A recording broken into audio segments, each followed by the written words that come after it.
안녕하세요. 네, 반갑습니다. 자, 오늘은 계약법 들어갈 차례인데요. 440쪽입니다.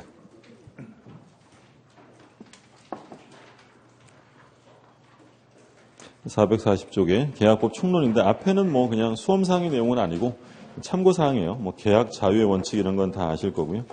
그 수험사항으로 한 장 넘겨보시면 442쪽에 그 동그라미 1번 농지매매인데 물론 앞에서 나왔던 건데 그 농지매매할 때는 뭘 받아야 된다고 됐냐면 농취증이죠.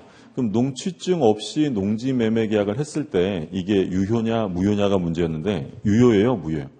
유효하다라고 했죠. 농취증은 농지매매 효력 요건이 아니다라고 했어요. 그게 그 동그라미 1번 442쪽에 동그라미 1번 다섯째 줄에 보세요. 다섯째 줄에 가운데 보면 농지 취득의 원인이 되는 이렇게 나오죠. 거기만 줄거두세요. 농지 취득의 원인이 되는 매매 등 법률행위 효력을 발생시키는 요건은 아니며라고 되어 있죠. 거기까지 오시고 그래서 농취증은 효력 요건이 아니라는 점 조심하시고요. 그리고 그 끝에서 셋째 줄에 그러나 가운데 시작이 되죠. 거기 줄거두세요. 그러나부터 농지 취득 자격 증명이 없더라도 계약이 유효한 것은 나중에라도 취득하는 것이 가능함을 전제로 하는 것이므로 처음부터 증명을 얻을 수 없는 경우에는 원시적 불능으로 무효가 된다라는 점까지. 그래서 농취증이 없어도 농지매매가 유효하다는 것은 뭐가 전제된 거냐면 이 사람이 나중에라도 농취증을 얻을 수 있는 사람이어야 되고요. 얘는 애초부터 농취증을 얻을 수 없는 사람이면 그 농지매매는 무효다라는 거예요. 구별되셨어요? 예, 그 얘기고. 그 다음에 오른쪽에 약관에 의한 계약이 나오죠. 약관규제법인데 일단 약관이라는 걸 보면 오늘날에는 이제 약관에 의한 거래가 굉장히 많이 이루어지고 우리 여기 계신 분들도 약관에 의한 거래를 한 번도 안 해본 분은 없으시죠? 다 해보셨을 거 아니에요? 뭐 우리 인강 들으려고 동영상 사이트에 가입하려도 약관 동의해야 되고요. 그렇죠? 뭐 하다못해 고스톱이나 한 게임 칠까 게임 들어가려고 해도 약관 동의해야 되잖아요. 근데 약관이라는 건 일단 뭐가 그 전제되는 거냐면 약관은 미리 만들어 두었어야 돼요. 그러니까 당사자가 만나가지고 만들면 그건 약관이 아니고 미리 만들어 둬야 되고 그리고 특정인이 아니라 불특정 다수를 위해서 만들어 둔 것이 약관이에요. 그러니까 미리 만들어 두고 불특정 다수를 위해서 권리 의무 관계를 다뤄둔 것을 약관이라 한다. 근데 이제 문제는 약관에 보다 보면 생각지도 못했던 조항들이 들어가 있는 경우가 있어요. 그러니까 우리가 이제 약관에 동의할 때 우리 그 사이트 동의할 때 약관 처음부터 끝까지 다 읽어보셔요?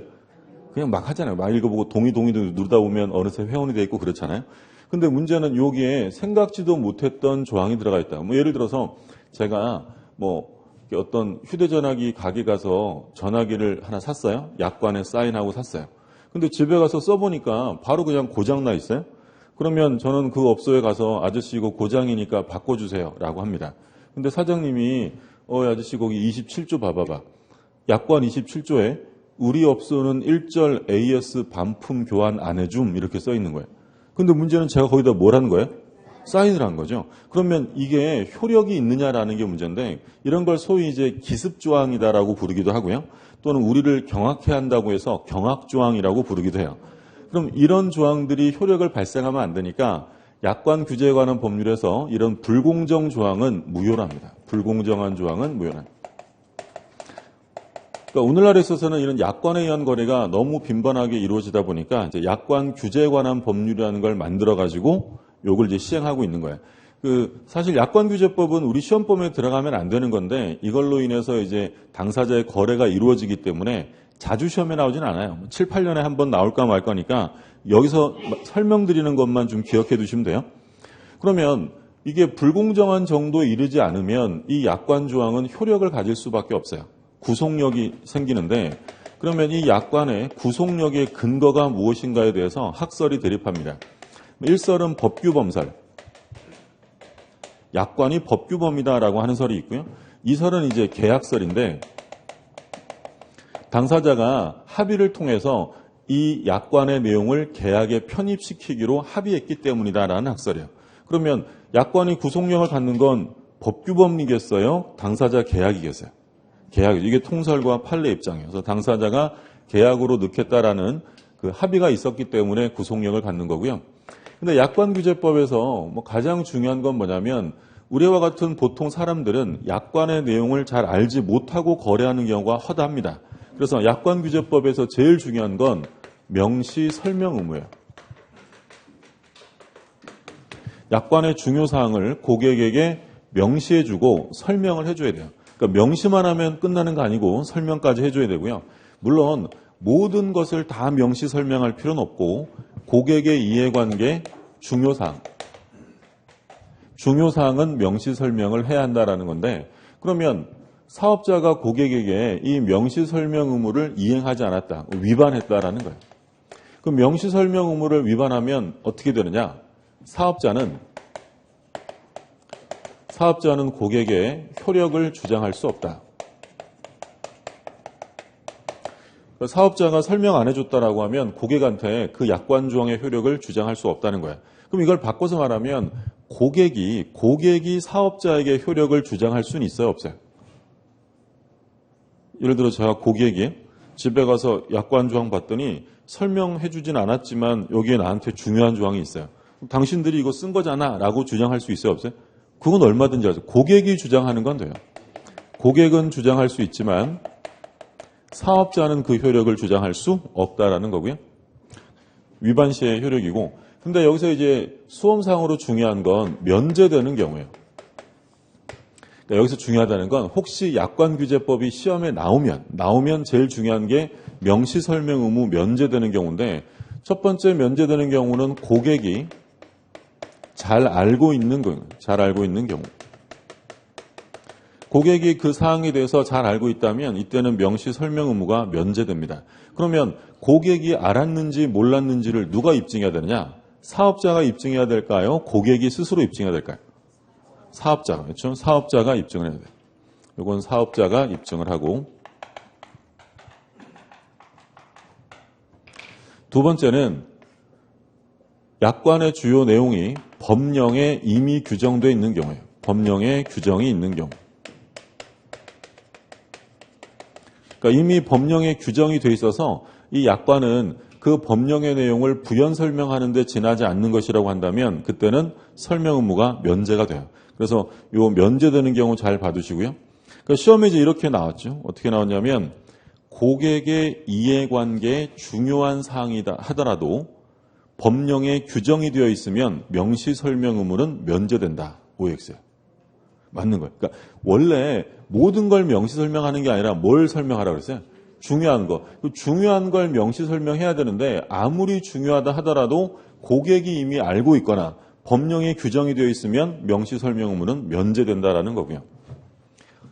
자, 그리고 약관을 해석할 때 이제 문제인데 약관을 해석할 때 공정하게 해야죠. 말할 것도 없고요. 객관적으로 해야 될까요? 주관적으로 해야 될까요? 객관적으로. 우리 시험에 예전에 나올 때 약관의 해석은 주관적으로 한다. 틀리긴 했어요. 주관적이 아니라 객관적이고 그리고 동일하게. 그러니까 동일하게 해석한다라는 것은 뭐 고객마다 개별적인 해석을 하면 안 되고요. 하나의 기준을 가지고 모든 고객에게 동일하게 약관을 해석해야 됩니다. 근데 이제 문제는 약관 조항이 불명확한 경우가 있어요. 불명확하다. 그럼 약관 조항이 불명확하면 고객에게 유리하게 해석해요? 사업자에게 유리하게 해석해요? 당연히 고객에게 해야겠죠. 그럼 불명확하면 소위 작성자 불이익의 원칙이 나와요. 그러니까 작성자가 바로 사업자겠죠. 약관을 작성한 사람. 그러니까 얘들이 제대로 작성을 했어야 되는데 불명확하게 했다면 이 작성자가 불이익을 감수해야 한다라는 거죠. 작성자 불이익의 원칙이고. 근데 계약을 하는데 약관 조항 중에 마음에 안 드는 게 있어요. 그래서 사업자랑 요 조항 대신에 이 내용으로 합시다라고 합의를 했어요. 개별 약정이라고 하죠. 그러면 개별 약정이 있으면 약관 조항과 개별 약정 중에 어느 게 우선하냐면 개별 약정 우선의 원칙이에요. 그렇죠? 당사자가 약관 조항을 배제하고 별도 약정을 하면 이게 더 우선하고요. 그리고 이제 일부 무효와 관련되는 경우가 있는데 우리 민법 공부할 때는 일부가 무효면 원칙이 뭐예요? 전부 무효죠. 근데 약관규제법에서는 일부가 무효면 나머지는 나머지는 유효하게 존속합니다. 그래서 우리 민법과는 반대로 되어 있어요. 일부 무효일 때 전부 무효가 아니라 일부 조항이 무효면 나머지 가지고 그대로 계약은 유지가 되는 것으로 되어 있고요. 그러니까 요 지금 적어드린 내용만 좀 이해해 두세요. 그러니까 약관규제법은 출제자가 마음 먹고 어렵게 내려고 하면 못 맞히게 내요. 그러니까 약관은 워낙 판례가 많아요. 보험 약관 가지고 소송이 매일 생기는 거기 때문에 끝도 없기 때문에 이 정도 내용 기억해 두시면 돼요. 시험에 물론 잘 나오는 거 아니고 나오게 되면 이 정도다라는 점. 자, 교재 보시면 433쪽에 그 약관의 구속력인데 구속력의 근거 판례 있죠? 제목에 뭐라고 되어 있냐면 괄호에 계약 이렇게 되어 있어요. 그러니까 보통 보험 약관이 계약 당사자에 대해 구속력을 가지는 것은 그 자체가 법규범 또는 법규범적 성질을 가진 약관이기 때문이 아니라 보험계약 당사자 사이에서 계약 내용에 포함시키기로 합의하였기 때문이다. 계약설이 근거가 되고요. 다음 페이지 보시면 명시설명 의무 면제인데 다음 페이지에 동그라미 1, 2, 3번 묶어서 별표 하나 해주세요.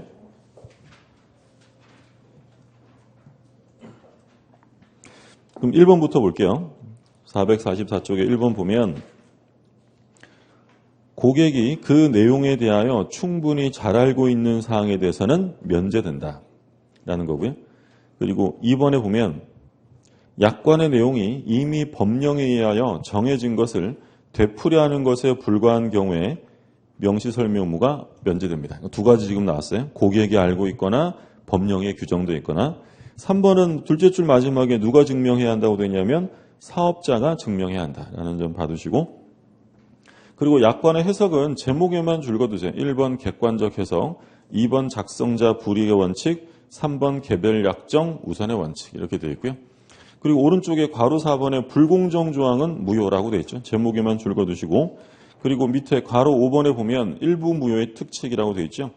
약관의 전부 또는 일부 조항이 무효인 경우 계약은 나머지 부분만으로 유효하게 존속한다. 전부 무효가 아니라는 점. 자, 밑에 이제 계약의 종류가 나오는데 전형계약과 비전형계약 이렇게 되어 있죠. 전형계약이라는 건 민법에 이미 규정되어 있는 계약을 전형계약이다라고 부른다고 했죠. 우리 민법에 계약이 몇 가지 있었어요? 15가지. 이건 몰라도 되죠. 다 시험 범위가 아니니까. 15가지 계약 중에서 우리 시험 범위에 들어가는 건 3가지였어요. 뭐가 시험 범위예요? 요건 알아야죠. 시험 범위인데. 매매, 교환, 임대차. 요 3가지만 시험 범위고 나머지 계약은 시험 범위가 아니고요. 근데 계약은 자유가 원칙이기 때문에 민법이 규정하지 않은 계약도 당사자 합의로서 새롭게 만들어낼 수 있는데 그러면 얘네들은 전형적인 게 아니라 비전형 계약이고 그럼 법전 찾아봐도 이름이 안 써 있겠죠? 그래서 무명 계약이라고도 불러요. 다음 페이지에 그런 내용 나와 있고 이건 그냥 상식적으로 본 거고 시험에 나올 내용은 아니죠. 다음 페이지에 이제 쌍무계약과 편무계약이 나와요. 쌍무계약이라는 건 서로 대가적 의무, 대가적 채무가 있으면 쌍무고 대가적 채무 관계가 아니면 편무죠. 그러면 괄호 1번에 쌍무계약의 둘째 줄 마지막에 줄거두세요. 뭐라고 되냐면 소비대차, 위임, 임치도 유상인 때는 쌍무계약이 된다. 소비대차는 빌리는 거잖아요. 근데 만약에 이자를 주고 빌리면 쌍무예요, 편무예요? 쌍무. 대가가 있는 거니까. 근데 무이자로 빌리면 편무죠. 위임계약도 마찬가지예요. 위임계약은 이제 사건의 처리를 맡기는 건데 예를 들어 변호사한테 소송 위임하면서 공짜로 해주기로 했다면 쌍무예요, 편무예요? 편무고 대가를 주기로 했다면 쌍무가 되고요. 임치도 역시 마찬가지. 보관계약이죠. 보관. 공짜로 보관하면 편무고 대가 주면 쌍무고 그럼 여기 나오는 소비대차, 위임, 임치 이 3가지는 쌍무가 될 수도 있고 편무가 될 수도 있는 계약이에요. 매매계약은 뭐예요? 매매는 편무가 될 수 없는 거죠. 매매계약이라는 건 재산권을 이전하고 대금 지급을 해야 되는 것이 바로 매매니까 그러면 임대차는 쌍무예요? 편무예요? 임대차는 편무가 될 수 있어요? 없어요? 없죠. 임대차는 필수 요소가 뭐예요? 차임이죠. 차임이 없으면 임대차가 아니에요.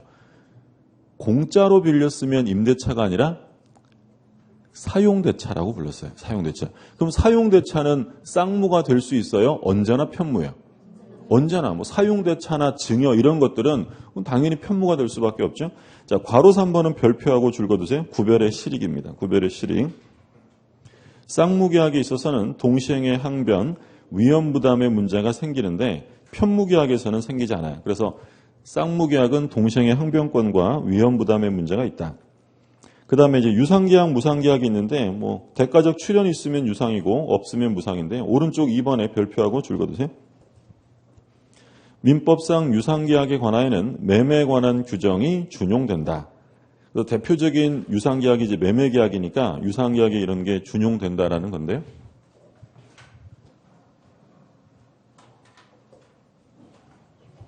지금 쌍무와 편무계약을 봤고요.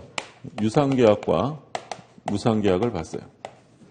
그러면 쌍무계약이라는 것은 서로 대가적 의미가 있는 것을 말하는데 이 쌍무와 편무를 구별하는 실익. 그러니까 쌍무계약에는 뭐가 적용된다고 했냐면 서로 대가가 있는 거니까 이행할 때 어떻게 이행을 해야 돼요? 동시에 이행. 그리고 우리가 나중에 보겠지만 대가에 대한 위험 부담을 누가 할 거냐라는 것은 쌍무계약에서 문제가 된다라는 거고요. 그리고 유상계약과 무상계약의 구별의 실익은 이 유상계약의 가장 대표적인 게 이제 매매계약인데요. 유상계약에는 매매에 관한 규정을 준용해요. 대표적으로 이제 계약금 계약이라든지 또는 뭐 담보책임, 매도인의 담보책임에 관한 규정은 매매계약뿐 아니라 유상계약에 준용된다. 그러니까 예를 들어서 임대차 계약을 할 때요. 임대차 계약할 때 보통 집 빌렸을 때 계약금 계약 같은 거 해야 안 해요? 안 해보셨어요? 임대차 같은 거. 다 집주인이셔서. 보통 이제 계약금 걸잖아요. 그게 이제 매매계약뿐만 아니라 임대차에도 유상계약이니까 들어가요. 예를 들어 제가 임대차에 들어갔는데 임차한 목적물에 하자가 있어요. 그럼 전 임대인에게 이거 책임져라고 할 수 있어요? 없어요? 있죠. 대가 준 거니까 담보 책임을 물을 수 있다는 거예요. 예를 들어 교환계약을 합니다. 제 건물이랑 친구 건물을 서로 맞바꿨는데 이 친구는 하자 있는 건물을 준 거예요.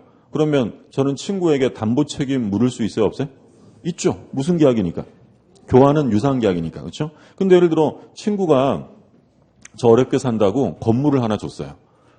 근데 이게 주려면 좋은 걸 주지 건물이요. 이 벽도 좀 금이 가 있고 이거 수도관도 터져 있고 그래요. 그럼 저는 너 이딴 걸 주냐 이러면서 담보 책임 물을 수 있어요? 없어요? 없죠. 왜 안 되는 거예요? 그거는 거저 얻은 거잖아요. 무상이잖아요. 그러니까 이런 걸 물으려면 어떤 계약만 된다고요? 유상계약. 그렇죠? 자, 그래서 지금 쌍무, 편무, 유상무상의 구별 실익을 봤는데 그러니까 쌍무계약이랑 유상계약이랑 거의 개념이 비슷해요. 사실은. 근데 여기서 쌍무계약과 유상계약이 일치하진 않아요. 그러니까 왜 일치 안 하냐면 이 계약이 있는데 현상광고라는 계약이 있어요. 이 현상광고 계약은 유상계약이면서 쌍무계약이 아니라 편무계약에 해당이 돼요. 현상광고는. 그러니까 이 현상광고만 아니면 이 유상계약과 쌍무계약이 일치합니다라고 끝내면 좋을 텐데 이건 이제 그런 게 아니라 얘 때문에 좀 달라져요. 요물이죠. 요물계약이에요. 자, 요물계약이라는 건 뭐냐면 물건의 인도나 그러니까 물건을 요한다는 거죠. 그러니까 물건의 인도나 지정행위의 완료가 있어야만 성립하는 계약을 요물계약이라고 불러요. 그럼 요물계약이랑 대비되는 걸 뭐라고 하냐면 낙성계약이라고 해요. 그럼 낙성계약은 뭐만 있으면 성립하는 거예요? 승낙, 청약과 승낙, 합의만 있으면 성립하는 게 낙성계약인데 요물계약이라는 건 합의 이외에 물건의 인도나 지정행위의 완료가 있어야 한다. 그러니까 예를 들어서 우리 뭐 옛날에 서부 영화 보면 원티드 이렇게 돼 있고 이상한 기생이네 있고 뭐 얼마 잡아주면 얼마 줌 이런 거 있잖아요. 경찰서 앞에도 이런 거 막 붙어 있잖아요. 그러면 경찰서에서 지금 이 현상광고 계약에 뭘 한 거냐면 청약을 한 거야. 청약. 그러면 어떤 사람이 지나가다가 전화 걸어서 내가 잡아드릴게 라고 승낙을 해요. 그럼 승낙을 하면 현상광고 계약이 성립되어서 돈 받을 수 있을까요? 안 되죠. 승낙만으로 되는 게 아니라 뭘 해야 성립하는 거예요? 잡아다 줘야죠. 물건의 인도나 지정행위의 완료가 있어야만 성립하는 계약을 뭐라고 하냐면 요물계약이다라고 불러요. 자, 그러면 이 갑이라는 사람이 이 사람 찾아주면 얼마 주겠다라고 청약을 했고, 을이라는 사람이 지나가다가 내가 찾아주겠다라고 승낙을 했다. 이것만으로 성립되는 건 아니라고 했고요. 얘를 잡아다 줬어요. 그럼 계약이 이제 어떻게 돼? 성립이 됐어요. 그럼 이제 계약이 성립된 이후를 보면 갑과 을의 관계가요. 그러면 예를 들어 잡아주면 현상금 100만 원 이렇게 돼 있었다면 갑이 을에게 이제 100만 원을 줘야 돼요. 잡아다 줘서 성립했으니까. 근데 을은 갑에게 이제 줄 게 있어요? 없어요? 줄 게? 없죠. 이미 잡아다 줬으니까 성립한 거잖아요. 그러면 이 차이점을 보면 쌍무와 편무의 구별은 계약이 성립된 후에 대가적 의미가 있느냐를 보는 거고요. 유상무상은 계약 성립의 전 과정을 살핀다라고 해요. 그럼 지금 계약이 성립된 이후만을 보면 성립됐다는 건 얘가 얘를 잡아다 준 거예요. 성립된 이유를 보면 서로 의무가 있어요? 일방만 있어요? 일방만. 그럼 성립 이유를 보면 쌍무가 아니라 뭐가 돼?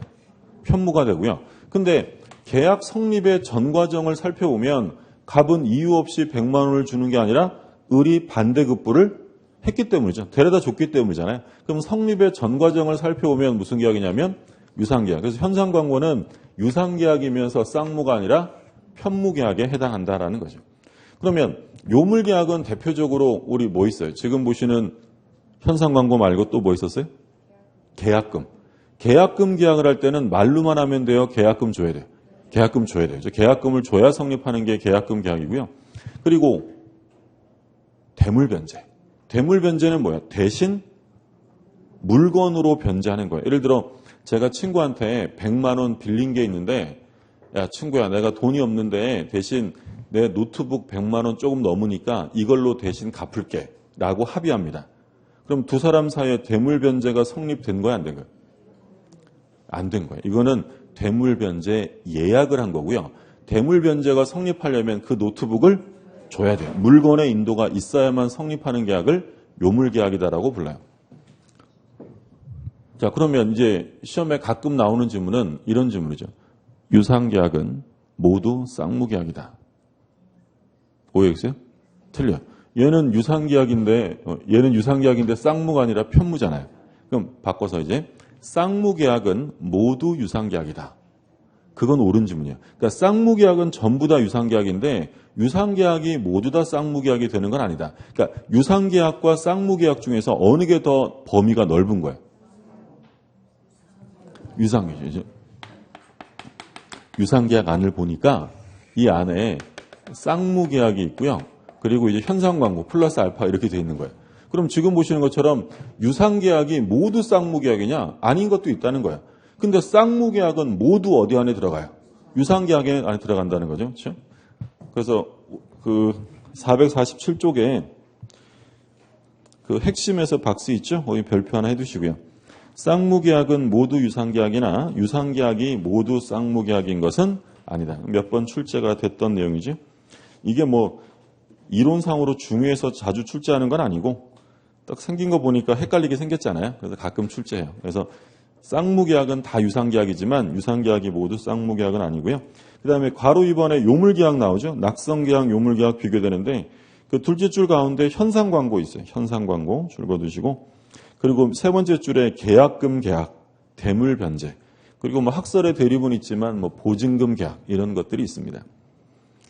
그다음에 5번에 계속적 계약이랑 일시적 계약이 있는데 그러니까 계약이 체결된 이후에 당사자 간의 권리 의무 관계가 지속되면 계속적 계약이고요. 한 번에 끝나면 일시적 또는 일회적 계약이라고 해요.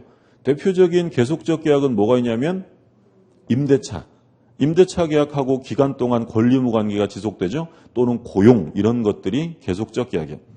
매매 계약은 계속적이에요, 일회적이에요? 일회적, 일시적 계약인 거죠. 나중에 보겠지만 우리가 매매 계약 같은 일시적 계약을 소멸시킬 때는 계약을 해제한다라는 말을 씁니다. 근데 계속적 계약, 임대차나 고용 계약을 끝날 때는 해제가 아니라 해지라는 말을 써요. 그 차이점이 있고. 자, 밑에 문제 좀 볼게요. 옳은 것입니다. 1번. 부동산 매매 계약은 유상 요물 계약이다. 1번 OX에 뭐가 틀렸어요? 요물계약이 아니에요. 매매계약은 낙성계약이죠. 2번 중개계약은 민법상 전형계약이다. 이건 민법에 규정되어 있는 게 아니라 당사자 합의로서 이루어지는 비전형계약이고요. 3번 부동산 교환계약은 무상계속적 계약이다.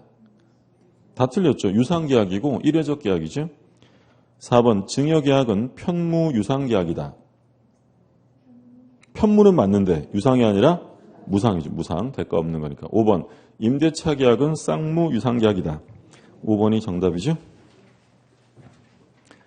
자, 여기까지 보셨고, 그 다음에 이제 계약의 성립인데 별표 3개 해두세요. 계약의 성립은 매년 한 문제씩 출제가 되는 곳이죠.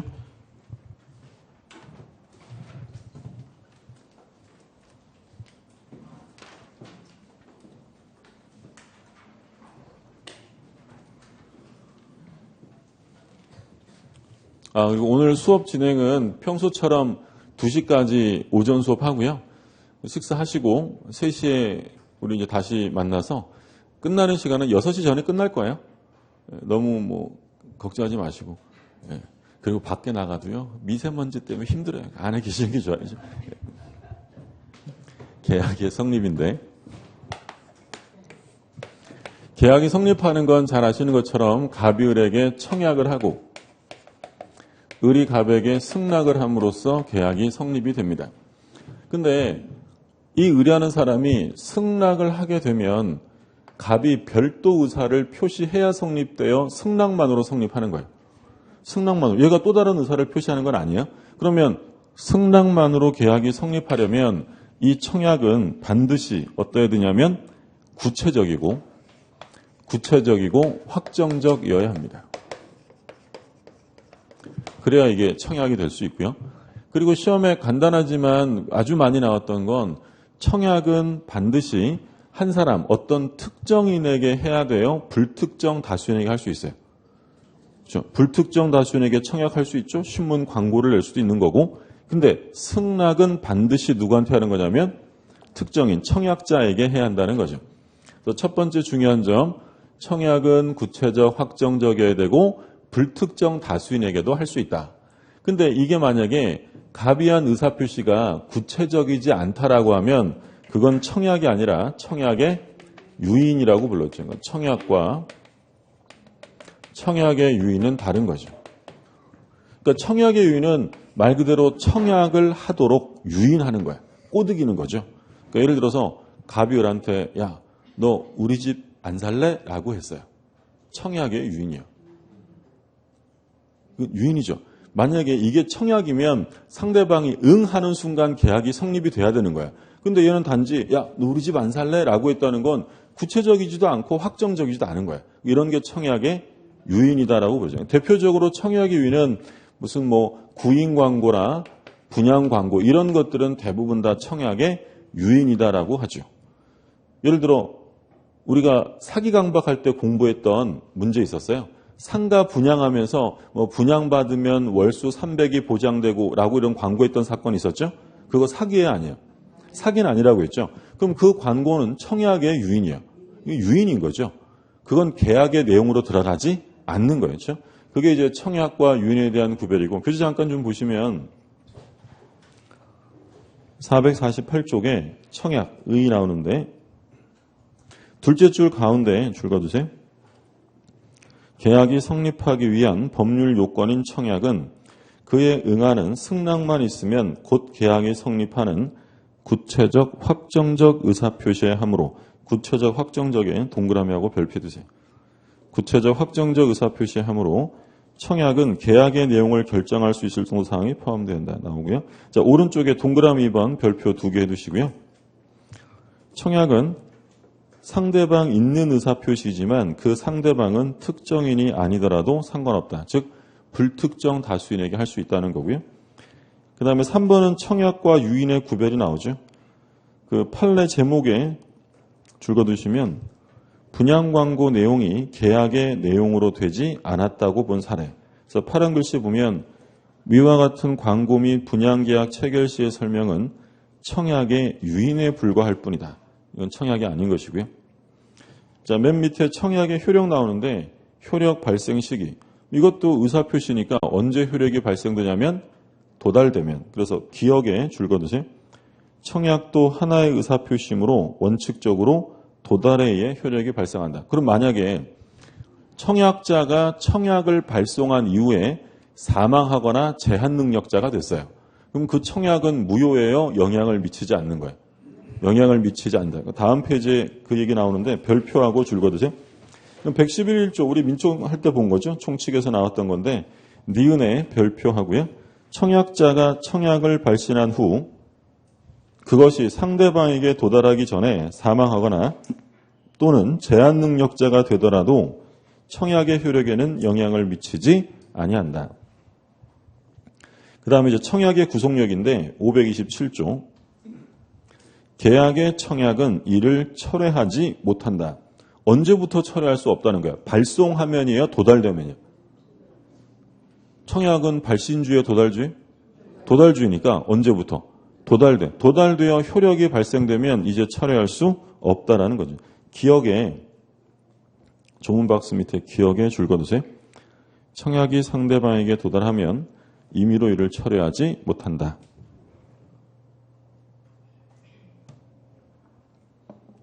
물론 예외는 있어요. 그 오른쪽 페이지에 451쪽의 디귿에 구속력의 배제라고 되어 있죠. 승낙기간을 정하지 아니한 대화자 사이의 청약, 그러니까 대화자 사이의 청약이나 또는 철회권을 유보한 청약, 이건 철회 가능합니다. 그래서 청약을 하면서 이러이러한 사실이 생기게 되면 청약은 철회됩니다 라고 유보했다면 그건 가능하다는 거고요. 그리고 판례박스에 제목에 줄 거두세요. 근로계약의 합의 해지에서 청약의 구속력의 예외를 인정한 사례. 그러니까 이 판례는 독특한 거니까 좀 주의하시고 파란 글씨만 볼게요. 근로자가 사직원의 제출 방법에 의하여 근로계약관계 합의 해지를 청약하고 이에 대하여 사용자가 승낙함으로써 당의 근로관계를 종료시키게 되는 경우에 있어서 근로자는 위 사직원의 제출에 따른 사용자의 승낙 의사가 형성되어 확정적으로 근로계약의 종료 효과가 발생하기 전에는 그 사직의 의사표시를 자유로이 철회할 수 있다 보아야 할 것입니다. 그러니까 일방적인 해고가 아니라 저 그만둘게요 라고 사직서를 내는 거예요. 이게 청약이죠.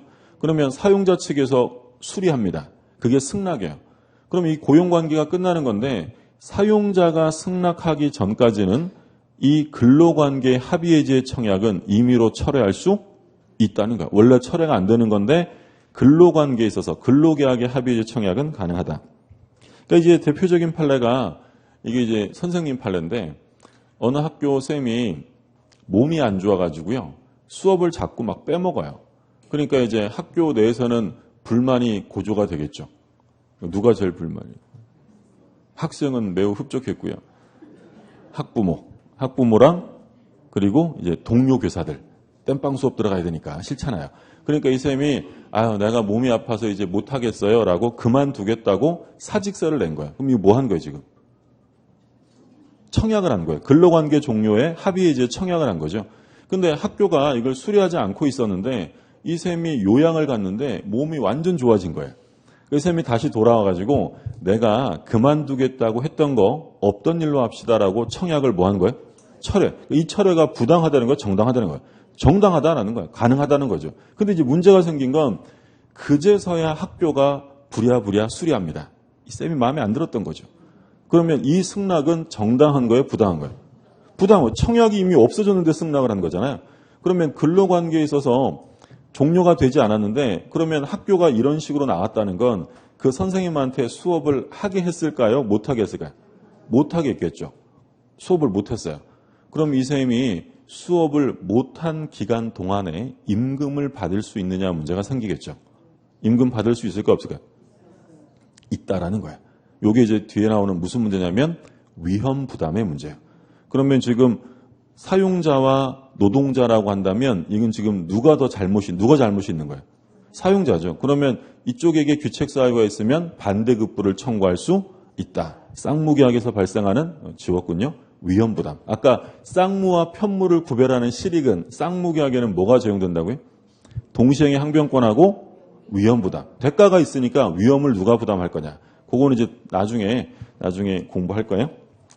예고한 거예요. 예. 자, 그러면 다시 왼쪽에 450쪽에 맞아 볼게요. 528조 나오죠. 조문 봅니다. 528조 제1항. 승낙의 기간을 정한 계약의 청약은 청약자가 그 기간 내에 승낙의 통지를 받지 못한 때에는 그 효력을 잃는다. 2항, 3항은 다음 페이지에 나올 거니까 지금 안 봐도 돼요. 1항만 보세요. 승낙 기간을 정했다면 승낙의 통지를 기간까지 받아야 돼요. 만약에 받지 못하면 청약은 효력을 상실하게 됩니다. 그 다음에 529조. 승낙의 기간을 정하지 아니한 계약의 청약은 청약자가 상당한 기간 내에 승낙의 통지를 받지 못한 때에는 그 효력을 잃는다. 그럼 528조 1항은 승낙 기간을 정했다면 언제까지 받으라고요? 기간까지. 안 정하면 529조에서는 상당한 기간까지라고 되어 있어요. 그럼 여기서 알 수 있는 건 청약을 할 때 승낙 기간을 정해서 해야 돼요? 안 정해도 돼요? 안 정해도 돼요. 안 정해도 언제까지 받으면 돼요? 상당 기간. 그렇죠?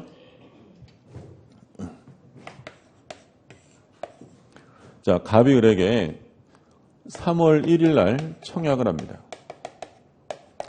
근데 이 청약서가 예를 들어서 이제 승낙 기간을 3월 15일로 정했고요. 3월 4일 날 청약을 받은 을이 3월 14일 날 승낙서를 보냈는데 3월 16일에 도달이 되었다. 자, 그러면 이 경우에 계약의 효력을 인정할 수 있을까요? 없을까요? 인정할 수? 있을 것도 같고 없을 것도 같고 그래요. 여기서 이제 약간의 그 머뭇거림이 생기는 이유는 뭐냐면 얘들 지금 격지자죠. 격지자면 언제 계약이 인정이 돼요? 발신주의. 그게 민법 531조예요. 531조에서 격지자 간의 계약은 승낙의 발송 시에 효력이 생긴다고 돼 있어요. 근데 이제 문제는 방금 읽은 528조 1항에 따르면 승낙 기간을 정했다면 기간 안에 들어가야 되고 넘어가 버리면 인정해 줄 수 없다는 거예요. 그러면 이 규정과 이 규정이 서로 충돌하는 모습을 보이는데 이걸 어떻게 해석해야 되느냐라는 문제죠. 이때 이제 우리 통설은 무슨 조화로운 해석이다 이러면서 둘을 섞어요. 둘을 섞으면 일단은 며칠 날 인정이 되는 거예요. 예상 외에 15일은 없어요. 15일은 둘 중에 하나잖아요. 그죠? 14일. 발신주의니까. 14일 날 계약의 효력을 인정해 줘요. 근데 얘를 섞으면 인정해 주는데 언제까지 들어갔을 걸 전제로? 15일. 그럼 만약에 15일을 넘어서 들어가면 인정되었던 건 모두 다 없던 일이 되는 거야. 그러니까 우리가 발신주의다라고 얘기를 하는 건 발송일 날 계약의 성립을 인정한다는 건 전제 조건은 승낙 기간 안에 들어갔음을 전제로 하는 거예요. 그러니까 이건 이제 우리 묶어서 표현하면 그렇게 하죠. 승낙 기간 내. 안정하면 상당 기간이죠. 승낙 기간 내에 부도다를 해제 조건으로 발신 시에 효력을 인정한다. 짧게 줄이면 이렇게 되겠죠. 우리 많이 봤잖아요. 다 아시면서 모른 척하고. 가운데 무슨 조건이에요? 해제 조건. 그럼 해제 조건은 성취되면 효력이 발생해요? 소멸해요? 소멸하죠. 그러면 일단 발송했을 때 효력이 인정이 되는데 해제 조건이 성취되면 없어지는 거예요? 인정하는데 승낙 기간 안에 안 들어가면, 못 들어가면 인정되었던 건 효력이 없어진다라는 거예요. 그래서 우리가 격지자 간의 발신주의다라고 얘기를 하는 건 전제 조건은 승낙 기간 안에 들어갔어야 돼요. 그럼 결론은 이 사례의 결론은 계약의 효력이 인정되는 거야, 안 되는 거야? 안 된다라는 거예요. 승낙 기간 넘었으니까. 자, 한 장 좀 넘겨보세요. 453쪽에 531조 있죠? 별표, 조문의 별표 2개 해두시고요. 이건 뭐 조문 가지고도 많이 내니까 격지자 간의 계약은 승낙의 통지를 발송한 때 성립한다. 발신주의. 근데 조심하시라고 했던 건 발신주의를 취하는 건 격지자 중에서 뭐만 발신주의라고요? 승낙만. 나머지 격지자 의사표시는 다 도달주의인데 발신주의를 취하는 건 승낙만 발신주의인 거예요?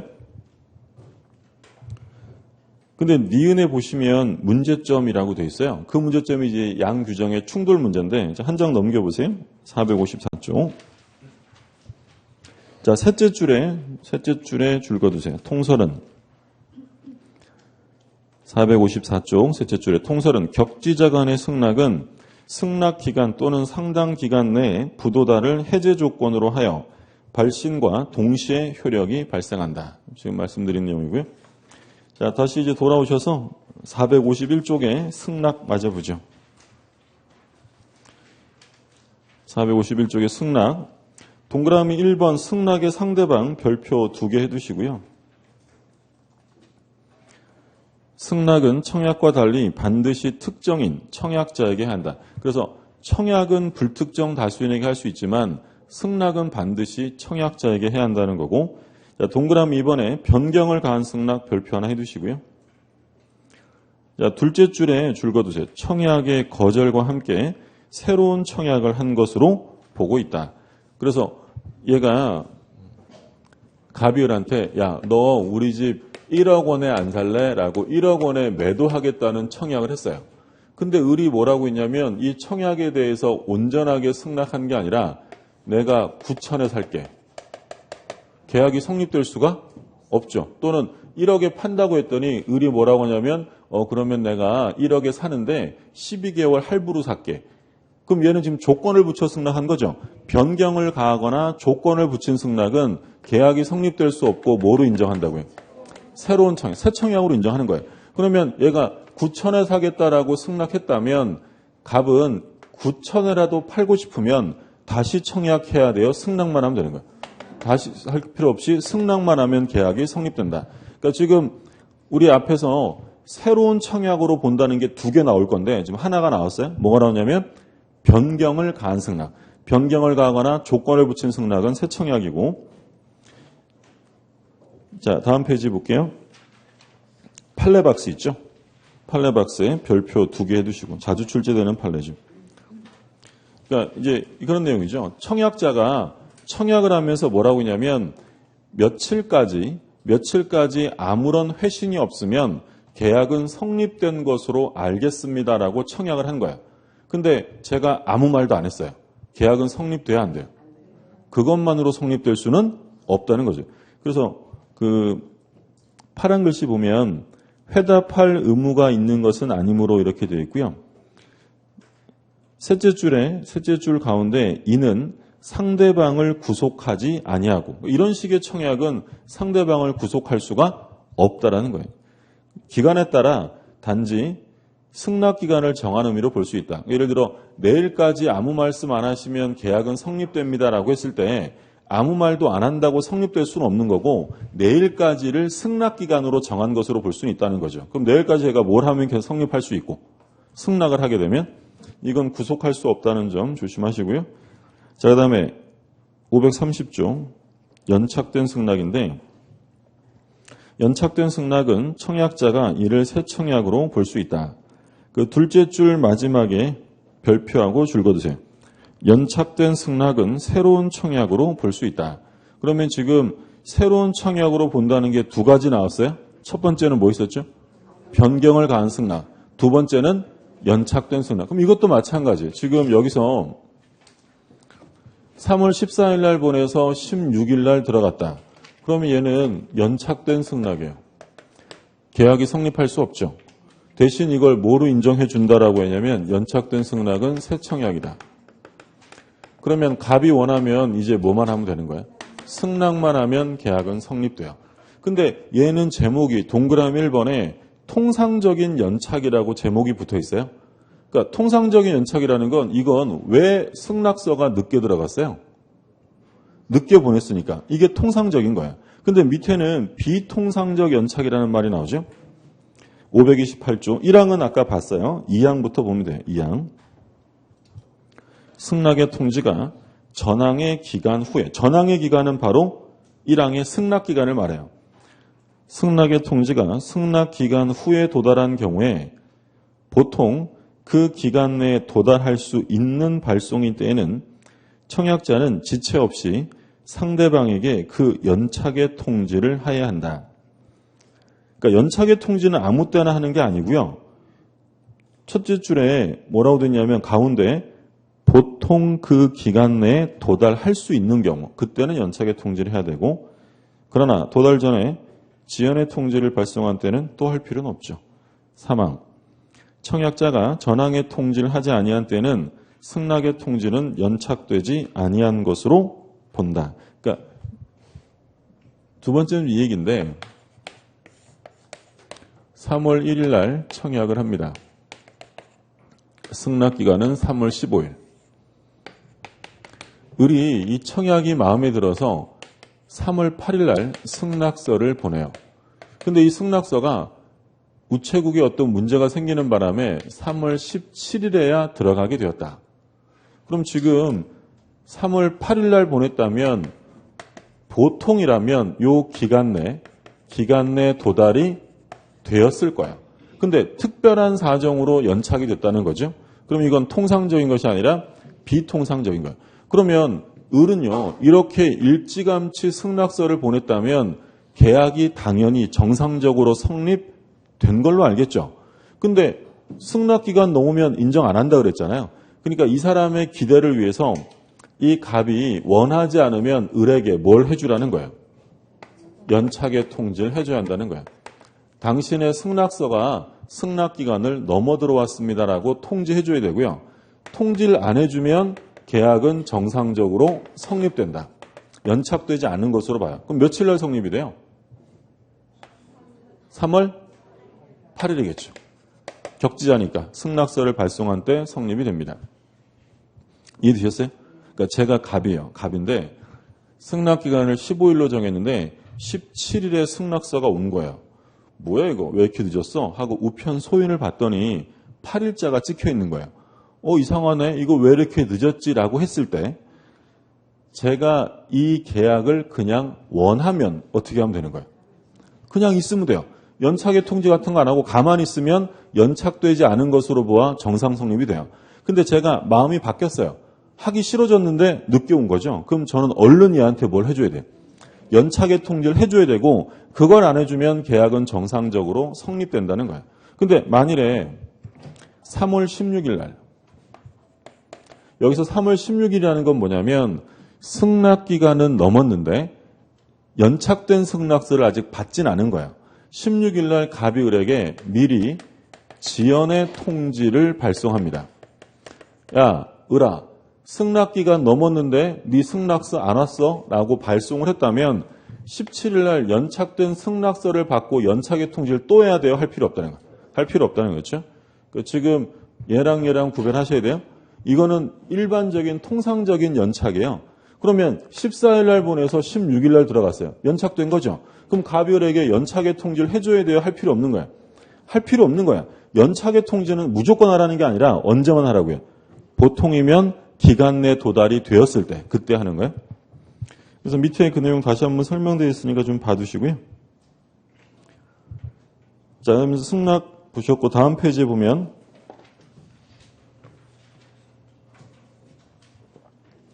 기타 방법에 의한 계약의 성립이 나오죠. 그러니까 지금 우리가 본 건 계약의 성립은 뭐랑 결합이 된다고 했냐면 청약과 승낙이에요. 이게 이제 소위 고전적인 계약의 성립인데 근데 꼭 이런 청약과 승낙이 합치되진 않았지만 계약의 성립으로 인정해 줄 만한 것들도 있다는 거죠. 그게 바로 기타 방법에 의한 성립인데 두 가지가 나옵니다.